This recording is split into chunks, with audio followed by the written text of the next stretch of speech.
বস্ত্র আমাদের সকলের প্রিয়, এটা আমাদের জীবনযাপনের জন্য প্রয়োজনীয়।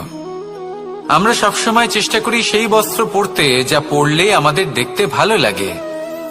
কিন্তু কখনো এই কথা ভেবে দেখেছেন যে কিছু বস্ত্র যদি স্বচ্ছ হয় তাহলে তা পুরনো হলেও দেখতে ভালো লাগে? ঠিক তেমনই যেমন কোনো খাবার যদি মশলাদার না হয়, অত্যন্ত সুস্বাদু নাও হয়, কিন্তু যদি তা গরম হয়, টাটকা হয়, তাহলে খেতে ভালোই লাগে।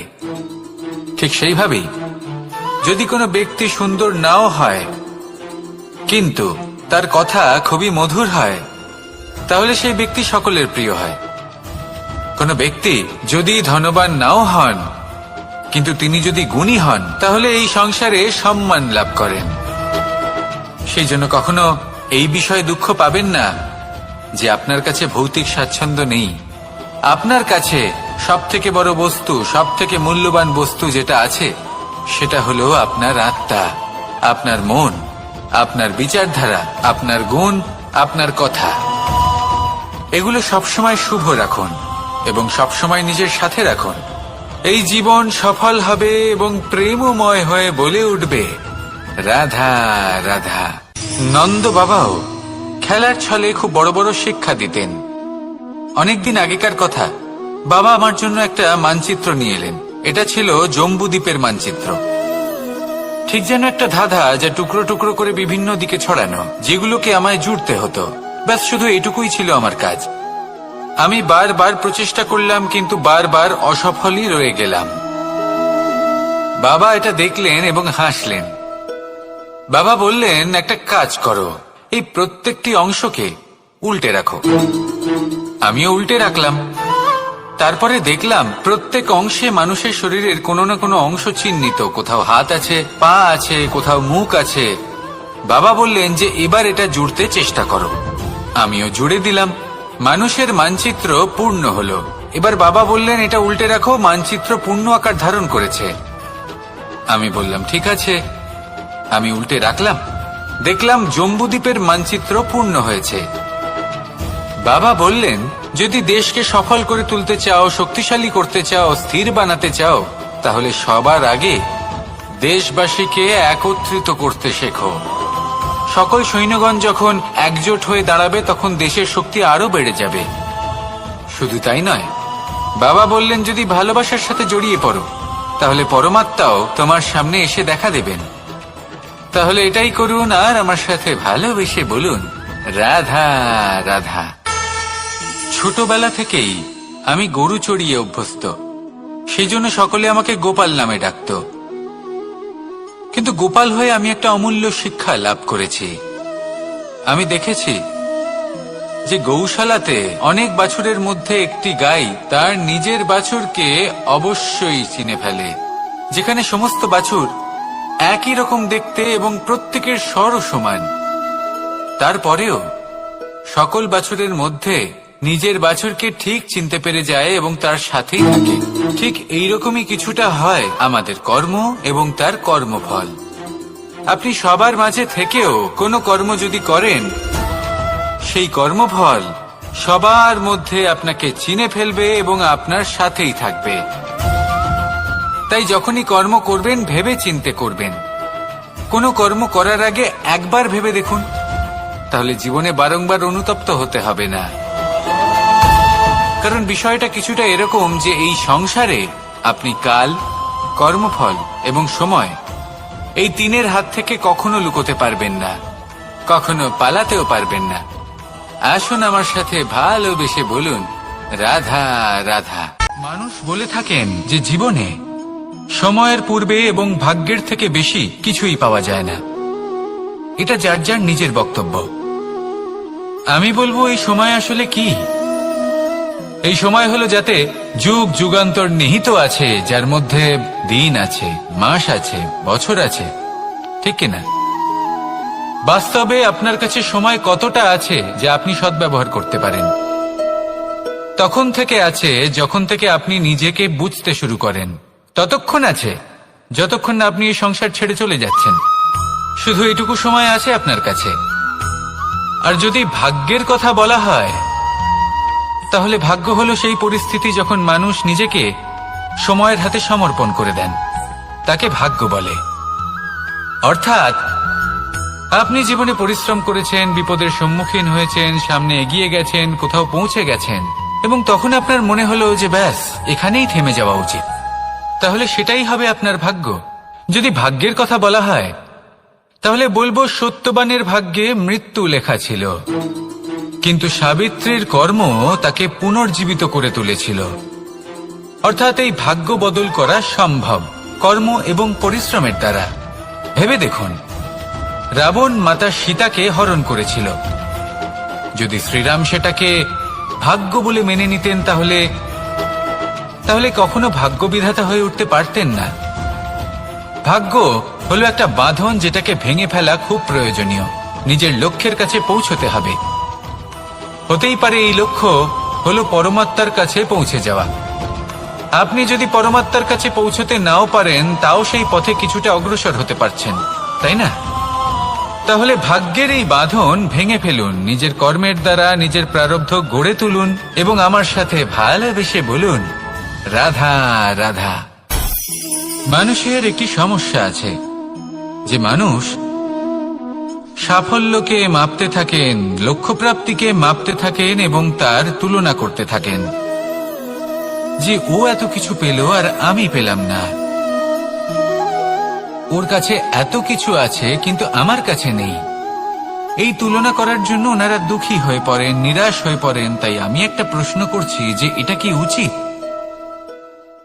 এই সংসারে আপনি কি নিয়ে তুলনা করবেন, যেখানে সূর্যদেব চন্দ্রমা দুজনেই আছেন, দুজনেই হলেন বিশেষ, দুজনেই নিজ নিজ সময়ে উদিত হন। এদের মধ্যে একজন না থাকলে তাহলে আমাদের জীবন কঠিন হয়ে পড়বে। ঠিক সেইভাবেই আপনি যদি একটা বড় রেখা অঙ্কন করেন তাহলে অন্য রেখাটি ছোট হয়ে পড়ে না, সে তেমনই থাকে যেমনটা সে ছিল। আপনার অস্তিত্ব কখনো ছোট বা বড় হতে পারে না। শুধু তুলনা করার জন্য আপনার এটা মনে হতে পারে। যদি আপনি যুদ্ধ করতে চান, আপনার তলোয়ারের প্রয়োজন পড়বে। যদি বস্ত্র তৈরি করতে চান, এত বড় তলোয়ার দিয়ে কিছুই হবে না, তখন প্রয়োজন পড়বে একটা ছোট্ট সূচের। তাই তুলনা করবেন না, না নিজেকে ছোট মনে করবেন, না অন্য কাউকে। সবার সাথে সহযোগিতা করুন, আর যদি তুলনা করতেই হয় নিজের সাথে করুন, যে কাল আমি কেমন ব্যক্তি ছিলাম, আজ কি তার থেকে শ্রেষ্ঠ হয়ে উঠতে পেরেছি? ভেবে দেখুন ভবিষ্যতে গিয়ে আপনি কতটা শ্রেষ্ঠ ব্যক্তি হতে পারেন। আসুন আমার সাথে ভালোবেসে বলুন, রাধা রাধা। জন্ম এবং মৃত্যু, একটি হলো জীবনের সূত্রপাত, আরেকটি জীবনের সমাপ্তি। এটা হলো একটি চক্র, এবং প্রত্যেক চক্রের মতোই এটাও যেখান থেকে শুরু হয় সেখানে এসেই সমাপ্ত হয়।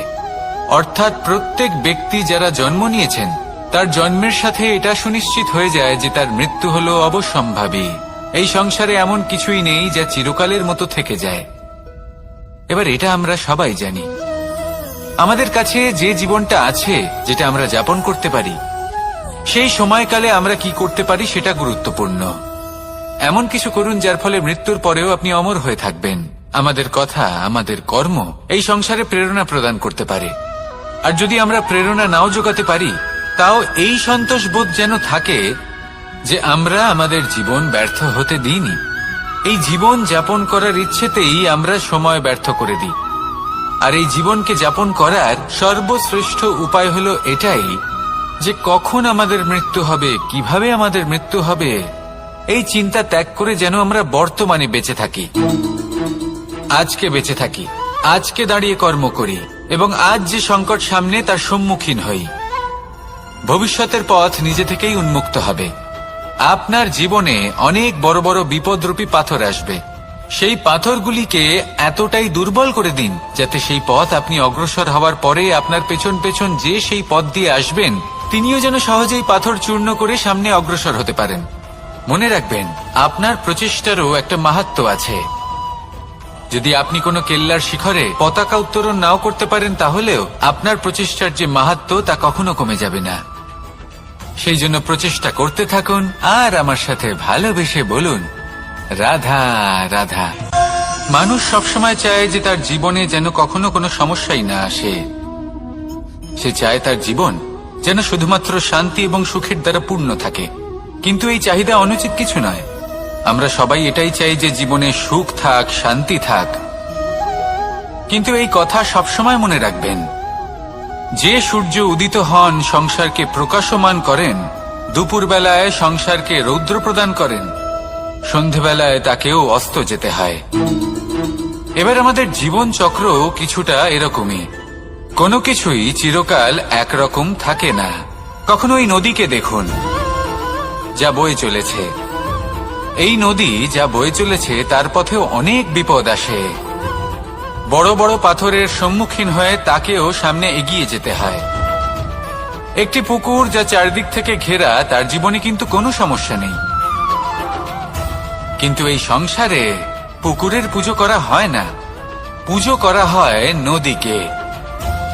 মনে রাখবেন, সমস্যার ঊর্ধ্বে তিনি উঠতে পারেন যিনি সমাধি লাভ করেছেন, যিনি এই সংসারেই নেই।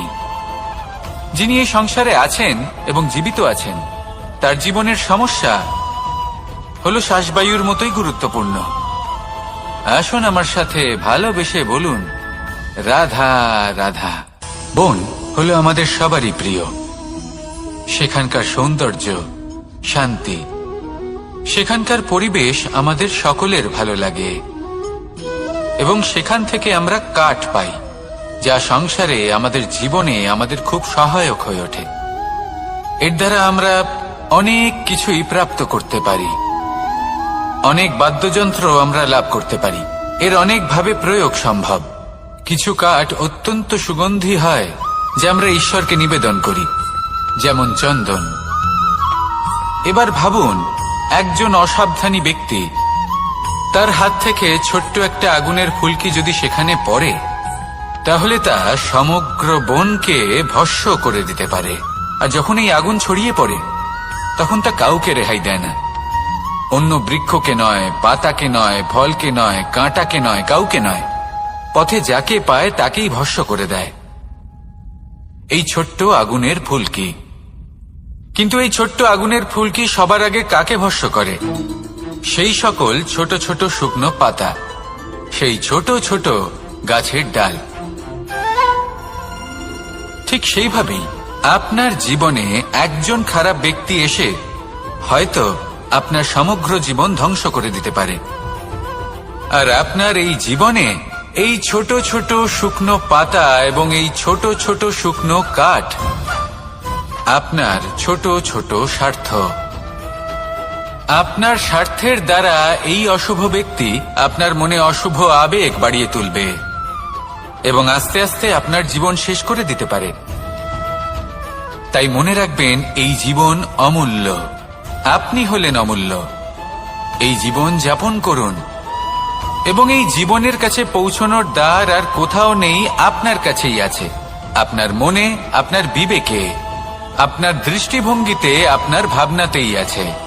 এই দ্বারকে খুলুন, জীবন সফল হবে আর ভালোবেসে বলবে, রাধা রাধা। কথায় আছে যে স্বপ্ন এবং লক্ষ্য হলো একটি মুদ্রারই দুটি দিক। যতক্ষণ না স্বপ্ন দেখছেন, ততক্ষণ বুঝবেন কি করে আপনার লক্ষ্য কি? স্বপ্ন দেখে যদি নিজের লক্ষ্য বুঝতে পারেন, সেটা পেতে চান, তবেই সেটা লাভ করতে পারবেন। কিন্তু স্বপ্ন এবং লক্ষ্য, এই দুইয়ের মধ্যে একটা ভারসাম্য রয়েছে যেটা বজায় রাখা প্রয়োজনীয়। একে আমরা বলে থাকি পরিশ্রম। দেখুন, যদি আপনি স্বপ্ন দেখতে চান, তাহলে পরিশ্রম ত্যাগ করে নিদ্রা লাভ প্রয়োজন। কিন্তু যদি আপনি লক্ষ্য লাভ করতে চান, তাহলে আপনাকে নিদ্রা ত্যাগ করে পরিশ্রম করতে হবে। তাই আলস্য ত্যাগ করুন এবং সিদ্ধান্ত নিন যে আপনি কি চান। আপনার জীবনের এই তুলাদণ্ডে স্বপ্নের পাল্লা ভারী হওয়া প্রয়োজন নাকি লক্ষ্যের? আমার মতে এই দুইয়ের মধ্যে যদি ভারসাম্য বজায় রাখেন, তবে পথ নিজে থেকেই সামনে আসবে। শুধু সেই পথে অগ্রসর হতে থাকুন এবং আমার সাথে ভালোবেসে বলুন, রাধা রাধা। আমরা সবাই জীবনে সুখ লাভ করতে চাই। শুধু জীবনে কেন, জীবনের পরেও আমরা সুখ লাভ করতে চাই।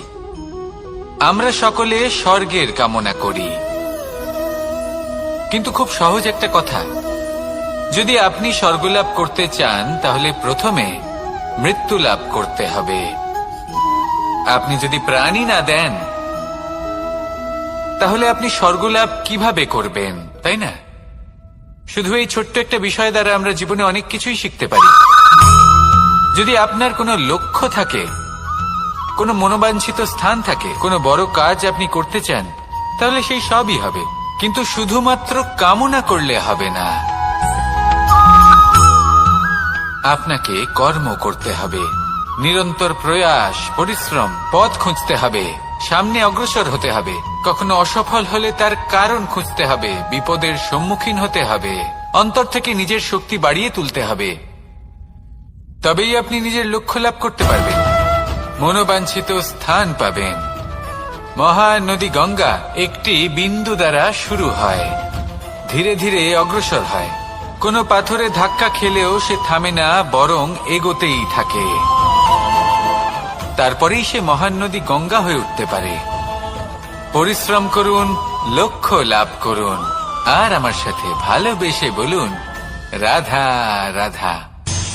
এই সংসারে 3 ধরনের আবেগ অত্যন্ত গুরুত্বপূর্ণ, যা প্রত্যেক মানুষের জীবনে থাকে। প্রথমটা হলো আনন্দ, যা আমরা সবাই লাভ করতে চাই। দ্বিতীয় হলো ক্রোধ। এটা তখনই আসে যখন আমরা আমাদের উপর নিয়ন্ত্রণ হারাই বা কোনো পরিস্থিতি আমাদের প্রতিকূল হয়ে থাকে। তৃতীয় হলো দুঃখ। এই দুঃখ তখনই আসে যখন কোনো একটা পরিস্থিতি আমাদের মনের মতো হয় না, বা আমাদের প্রিয়জন আমাদের বুঝতে পারেন না, আমরা অমূল্য কিছু হারিয়ে ফেলি। তখন এই দুঃখ আমাদের হৃদয়ে আশ্রয় নেয়। এই 3 আবেগ হলো এমন যে আমাদের জীবনে আসতে এবং যেতে থাকবে।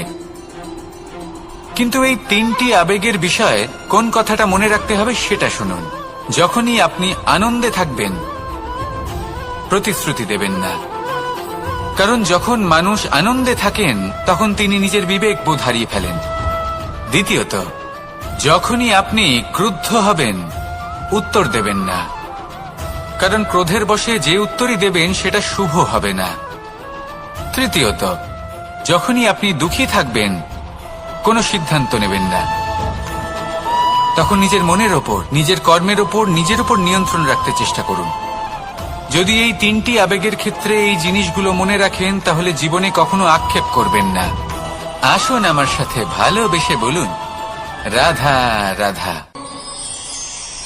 আমাদের মধ্যে বেশিরভাগ মানুষ কোনো না কোনো মহাশক্তির উপস্থিতিকে বিশ্বাস করেন।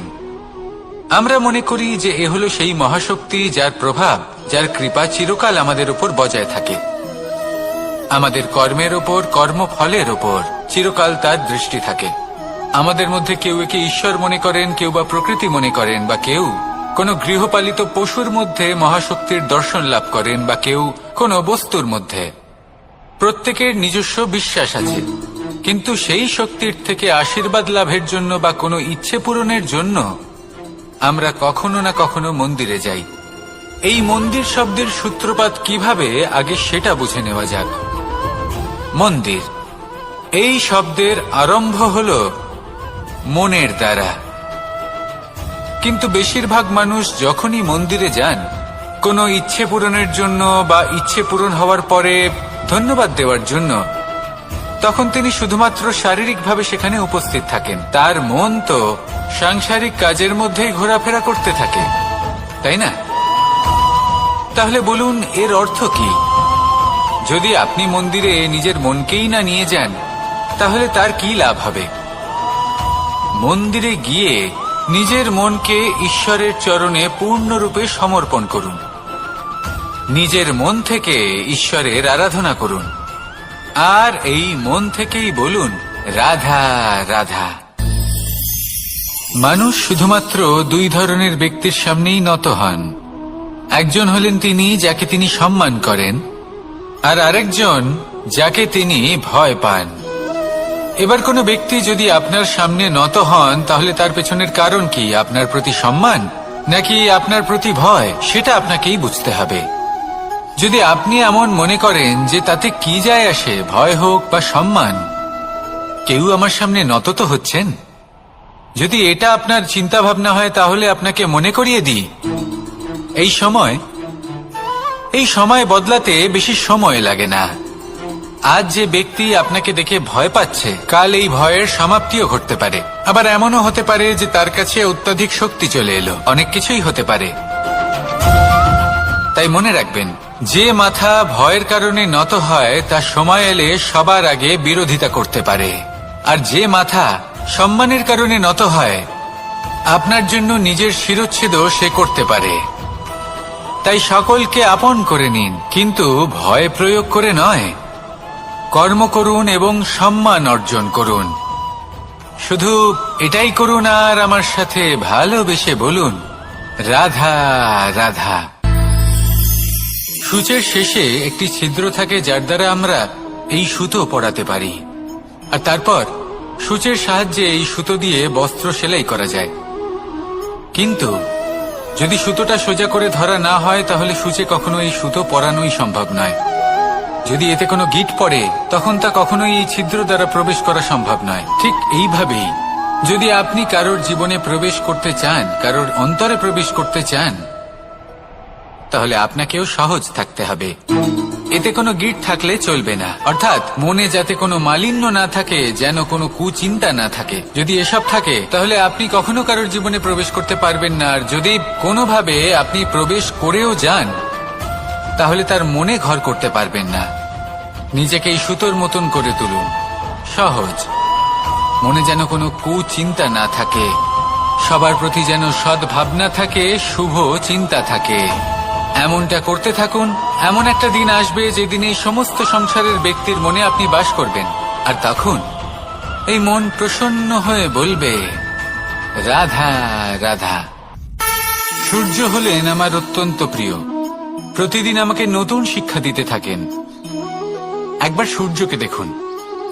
4 প্রহর পর্যন্ত উনি অন্ধকার সহ্য করেন, তারপর আস্তে আস্তে উদিত হন। প্রথমে লাল, তারপর গেরুয়া, তারপর শ্বেত বর্ণ ধারণ করেন। আস্তে আস্তে আকাশে উদিত হন, আর তারপর সমস্ত সংসারে প্রকাশমান হয়ে উঠবেন। এ হলো সূর্যের তপস্যা, তার ধৈর্য, তার প্রতীক্ষা, তার পরিশ্রম, যার ফলে উনি সংসারে সর্বোচ্চ স্থান অধিকার করেছেন। যদি আপনিও এই সংসারে সূর্যের মতোই মহান হয়ে উঠতে চান, সূর্যের মতো এই সংসারে সর্বোচ্চ স্থান অধিকার করতে চান, তাহলে আপনাকে সূর্যের মতোই তপস্যা করতে হবে, প্রতীক্ষা করতে হবে, ধৈর্য ধরতে হবে, পরিশ্রম করতে হবে। তবেই এই সংসারে আপনি সম্মান লাভ করবেন, যশ লাভ করবেন। আসুন আমার সাথে ভালোবেসে বলুন, রাধা রাধা। স্বপ্ন, আমরা জীবনে স্বপ্ন দেখতে থাকি, সেটা পূরণ করার পূর্ণ প্রয়াস করে থাকি। কিন্তু এই স্বপ্ন পূরণ না হওয়ার পরিস্থিতিতে আমরা ভেঙে পড়ি, ছিন্ন বিচ্ছিন্ন হই, আর তারপর এই বোঝা আমরা আগামী প্রজন্মের ওপর রীতিমতো চাপিয়ে দিই। আমরা এটাই মনে করি যে আমরা যেটা হতে পারিনি সেটা আমাদের সন্তান অবশ্যই হবে। আমরা যা কখনো পাইনি আমাদের সন্তান অবশ্যই তা পাবে। এটা যে অনুচিত সেটা আমরা ভাবি না, কিন্তু এটা ভুল, আর এই ভুল আমরা সকলেই করে থাকি। সন্তান প্রকৃতি আর পরমাত্মার আশীর্বাদ, ওদের ভেতরে তাদের নিজের একটা অস্তিত্ব। রাধা রাধা। এই পুকুর দেখছেন আপনি? পুকুরের জল কখনো প্রবাহিত হয় না, একই স্থানে জমে থাকে, আর সেই কারণে কিছুদিন পর ময়লা হতে শুরু করে। কিন্তু তাও আমরা একে ত্যাগ করি না, আমরা তবুও একে পুজো করি। শুধুমাত্র এই কারণে নয় যে অতীতে সে আমাদের তৃষ্ণা মিটিয়েছে, কিন্তু এই কারণেও যে যদিও বা সে ভবিষ্যতে আমাদের তৃষ্ণা না মেটায়, কিন্তু প্রয়োজন হলে আগুন অবশ্যই নেভাতে পারে। ঠিক সেই রকমই হয় আমাদের সম্পর্ক, সম্পর্ক যা আমরা বহু বছর পরিশ্রম করে তৈরি করি, যে দরকার পড়লে আমাদের সহায়ক হয় কোনো না কোনোভাবে। সেই জন্য সম্মান করতে শিখুন এই সম্পর্কগুলিকে, শিখুন এই সম্পর্কগুলিকে অটুট রাখতে। কথায় কথায় এই সম্পর্কগুলিকে ভেঙে দিতে শিখবেন না। রাধা রাধা তিক্ততায় অত্যন্ত বিষাক্ত। পেটের মধ্যে যাওয়া এই বিষ শুধুমাত্র একটি মানুষের মৃত্যুর কারণ হয়, কেবল একটি। কিন্তু কানের মধ্যে ঢালা এই বিষ একাধিক সম্পর্কের নাশ করতে পারে। আর এটাতে সেই ব্যক্তির ভুল নেই যে আপনার কানে বিষ ভরেছে, আপনি তাকে দোষ দিতে পারেন না। এখানে দোষ আপনার নিজের, যে এই বিষকে আপনি নিজের উপরে প্রভাব ফেলতে দিয়েছেন, এই বিষকে সুযোগ দিয়েছেন আপনার ক্ষতি করতে। এটা আপনার ভুল। সেই জন্য কুমন্ত্রণায় কখনো কান দেবেন না। আপনার মনে ভালোবাসার দৃঢ়তা জাগিয়ে তুলুন আর নষ্ট করে দিন এই সংসারের সমস্ত বিষের প্রভাবকে। রাধা রাধা প্রাপ্ত হয় নিজের উপরে বিশ্বাস করতে থাকলে। আকাশের ওই সূর্যকে দেখুন, সূর্যের বিশ্বাস আছে নিজের উপর যে সে সমস্ত জগৎকে আলোকিত করতে পারবে, নিজের প্রথম রশ্মি দিয়ে অন্ধকারকে দূর করতে পারবে। সূর্য এই বিশ্বাস নিয়েই আসে, আর কিছুক্ষণের মধ্যেই সমস্ত সংসার থেকে অন্ধকারকে বিনাশ করে ফেলে সে। তাহলে মনে রাখবেন, এই সুখের আভাস, এই দুঃখের অনুভূতি আসতেও থাকবে আর যেতেও থাকবে। শুধু নিজের উপরে বিশ্বাস রাখুন, তারপর দেখবেন এই সফলতা আপনার দাস হয়ে থাকবে। রাধা রাধা। চাঁদ কত শ্রেয়, শুভ্র, কত সুন্দর। কিন্তু যদি আপনি মনোযোগ সহকারে দেখেন তাহলে দেখবেন এই চাঁদেও দাগ আছে। আর এই দাগগুলি থাকার কারণে কি এই চাঁদের মাহাত্ম্য কখনো কমে যায়? কখনো নয়। এর কারণ হলো চাঁদের নিরন্তর চেষ্টা। একবার এই আকাশে দেখুন, এই অন্ধকার সবসময় চেষ্টা করে চাঁদকে ঢেকে দেওয়া, কিন্তু এই চাঁদ সবসময় এই অন্ধকারের সাথে লড়াই করতে থাকে। অমাবস্যা থেকে শুরু করে চাঁদের এই যাত্রা পূর্ণিমা অবধি পৌঁছেই যায়। আর তাই এই চাঁদের পুজো করা হয়, এই কারণে এই চাঁদকে মাহাত্ম্য দেওয়া হয়।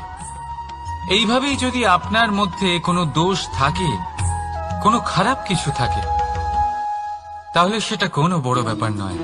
চেষ্টা করুন সেটাকে শুধরে নেওয়ার, কিন্তু সেই কারণে নিজেকে খারাপ মনে করা এটা অনুচিত। নিজের ভুলগুলো, নিজের দোষগুলো, নিজের খারাপ দিকের কথা ভুলে আপনি এই সংসারের ভালোর দিকে প্রস্থান করেই দেখুন না। আপনি দেখবেন আপনার অন্তরের তেজ ঠিকরে বেরোচ্ছে। রাধা রাধা। এই পিঁপড়েদের দেখছেন আপনি? সবাই একই রকমের। এদের মধ্যে তফাৎ খুঁজে বার করা অসম্ভব। মনে হয় যেন ওদের আলাদা আলাদা অস্তিত্বই নেই। কিন্তু যদি আপনি মন দিয়ে দেখেন তাহলে দেখবেন প্রতিটা পিঁপড়ের আলাদা কাজ নির্ধারিত, তাদের আলাদা অস্তিত্ব আছে। কেউ বাড়ি বানানোর জন্য মাটি সংগ্রহ করতে পটু, কেউ ঢিপি বানাতে পটু, কেউ খাবার খোঁজায় পটু, আবার কেউ সেই খাবার আনায় পটু। ঠিক সেরকমই হয় মানুষেরা। মনে হতেই পারে সবাই একই রকম, কিন্তু প্রতিটা মানুষের ব্যক্তিত্ব, প্রতিটা মানুষের অস্তিত্ব ভিন্ন হয়। আর সত্যি কথা বলতে কি, প্রতিটা মানুষের ভিন্নতাই আমাদের প্রগতির দিকে নিয়ে যায়। ভাবুন, যদি আপনাকে কারোর সাথে হাত মিলিয়ে চলতে হয়, তাহলে আপনাকে আপনার সোজা হাত তার উল্টো হাতে ধরে এগোতে হবে। এটাই সৃষ্টিকর্তার সৃষ্টির নিয়ম। ভিন্নতা, এই ভিন্নতাকে আশীর্বাদ ভেবে চলুন, এতে কোনো খারাপ নেই। রাধা রাধা। দাদা আমাকে বহুবার জিজ্ঞেস করেন যে কানাই, তুমি রাধার সাথে এই সংসারকে প্রেম শেখাতে এসেছো, তাহলে কেন তুমি রাধাকে এত বিরক্ত করো? কেন ও তোমাকে বিরক্ত করে? কেন এই ঝগড়াঝাটি হয়? কেন এই টানাপোড়েন চলে? এবার এটার উত্তর আমি কিছুটা এইভাবে দিতে চাই। পিঁপড়ে সেই বাড়িতেই প্রবেশ করে যেখানে মধু উপস্থিত আছে। যদি আপনার বাড়িতে মধু থাকে, কোনো মিষ্টি জিনিস থাকে, মিষ্টত্ব থাকে, তাহলে পিঁপড়ে সেখানে অবশ্যই প্রবেশ করবে। ঠিক এইরকমই হয় আমাদের সম্পর্ক। এর মধ্যে ছোটখাটো ঝগড়াঝাটি, টানা পড়েন, রাগ করা, মন ভাঙানো, এই সব তো চলতেই থাকে, বিশেষ করে সেই সম্পর্কগুলিতে যেখানে মিষ্টত্ব আছে। মনে রাখবেন, যেই সম্পর্কে কোনো খুনসুটি নেই, রাগ করা, মান ভাঙানো নেই, কোনো ছোটখাটো ঝগড়াঝাটি নেই, সেই সম্পর্ক শুধুমাত্র মস্তিষ্ক দিয়ে পালন করা হচ্ছে, মন থেকে নয়। তাই মন থেকে ভালোবাসতে শিখুন। আর এই ছোটখাটো ঝগড়াঝাটির, এই অম্ল মধুর খুনসুটির আনন্দ উপভোগ করুন, কারণ এতেও ভালোবাসা আছে। রাধা রাধা। এই পুস্তক বড়ই কাজের জিনিস। কাহিনী হোক, কবিতা হোক, স্মৃতি হোক, এতে যাই লিখে দেবেন তা ভবিষ্যতের পুঁজি হয়ে যাবে। কিন্তু যদি কখনো এমন হয় যে এই পুস্তক ময়লা হয়ে যায়, বা যদি কোনো পাতায় আপনি ভুল করে কালি ফেলে দেন, বা কোনো বাক্য লিখতে গিয়ে আপনি ভুল করে ফেলেন, তাহলে আপনি কি করেন? সেই পুস্তক কি আপনি তুলে ফেলে দেন? না, তাই তো। শুধু একটা পাতা ছিঁড়ে ফেলেন, যাতে সেই পুস্তক সঠিক থাকে, সুন্দর হয়ে ওঠে। এই পুস্তকের মতোই হয় আমাদের সম্পর্ক। তার সেই এক পাতা, একটা ভুল। তাই যে কোনো সম্পর্কে যদি কারোর কোনো ভুল হয়ে গিয়ে থাকে, তাহলে সেই ভুলকে সম্পর্ক থেকে দূরে করা সঠিক হবে। সেই ভুলকে ভুলে যাওয়াই সঠিক হবে।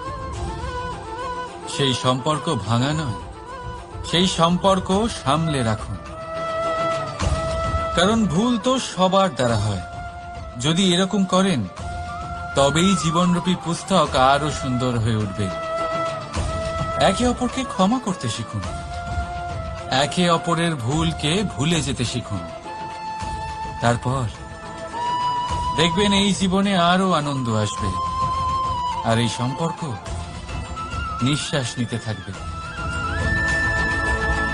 রাধা রাধা। আছেন আপনি? প্রকাশের স্রোত যখন মধুর আর দূরে থাকে, তখন এই ছায়া লম্বা হয়ে যায়। কিন্তু যেই প্রকাশের স্রোত মাথার উপরে চলে আসে, এই ছায়ার আকার ক্রমশ ছোট হতে থাকে, আর অন্ধকারে তো এই ছায়া বিলুপ্ত হয়ে যায়। কিছুটা এরকমই হয় আমাদের অহংকার। সুখের আগমন হলে, বৈভবের উপলব্ধিতে এটা বাড়তে থাকে। কিন্তু যেই সংকটের তাপ বেড়ে ওঠে, অহংকার ছোট হতে থাকে।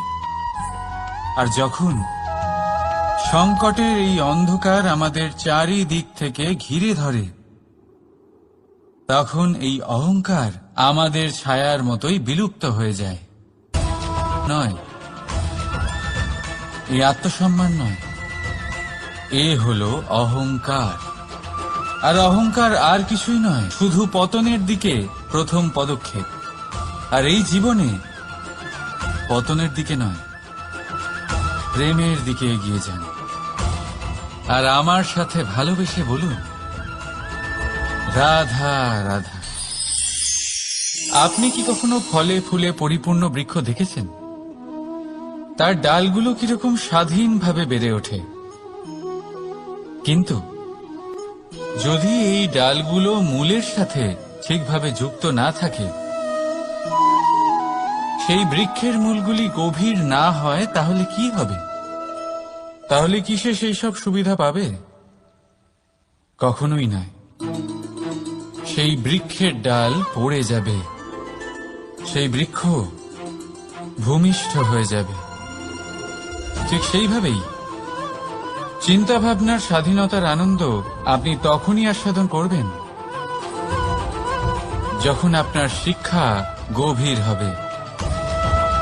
তাই স্বাধীন থাকুন দৃষ্টিভঙ্গিতে, কিন্তু যুক্ত থাকুন শিক্ষার সাথে। রাধা রাধা। সমাজ, আমরা এই সমাজে বাস করি আর বহুবার একটা গুরুত্বপূর্ণ কথা ভুলে যাই। এই সমাজ আমরা সকলে মিলে তৈরি করি। সমস্ত সময় কাটিয়ে দিই এইটা ভাবতে ভাবতে যে এই সমাজ কি ভাববে, আমার কি করা উচিত, আমার কি ভাবা উচিত, কি পড়া উচিত, কোনটা সঠিক কোনটা ভুল। যদি আমি এটা করি তাহলে কয়েকজনের এটা মনে হবে না তো যে আমি খারাপ, যখন আমি তা নই। মনে ভয় উৎপন্ন হয় সেই কয়েকজন মানুষের জন্য। তার কারণ হলো আমরা আমাদের মনের কথা শুনতে পাই না, না শুনতে পাই, না বলতে পারি, আর না করতে পারি। সেই কয়েকজন মানুষের ভয় আমরা খারাপের বিরোধিতা করা ছেড়ে দিই। কিন্তু কখনো নিজেকে জিজ্ঞেস করুন, শেষ পর্যন্ত কারা এই কয়েকজন মানুষ? এই সংসারে প্রতিটি মানুষেরই নিজের আলাদা আলাদা ব্যক্তিত্ব আছে, আলাদা দৃষ্টিভঙ্গি আছে। তাই যদি আপনি এটা ভাবেন যে আপনি সবাইকে খুশি করতে পারবেন, তাহলে আপনি ভীষণ বড় ভুল করছেন। জীবনে কর্ম তাই করুন যাতে আপনার অন্তরাত্মা সন্তুষ্ট হয়, আর অন্তরাত্মা সন্তুষ্ট তখনই হবে যখন আপনার কর্ম শুভ হবে। তাই নিজের মনের কথা শুনে এই সংসারে শুভ কর্ম করতে থাকুন, তবেই এই সংসারের কর্মে আপনি সার্থক হবেন। রাধা রাধা।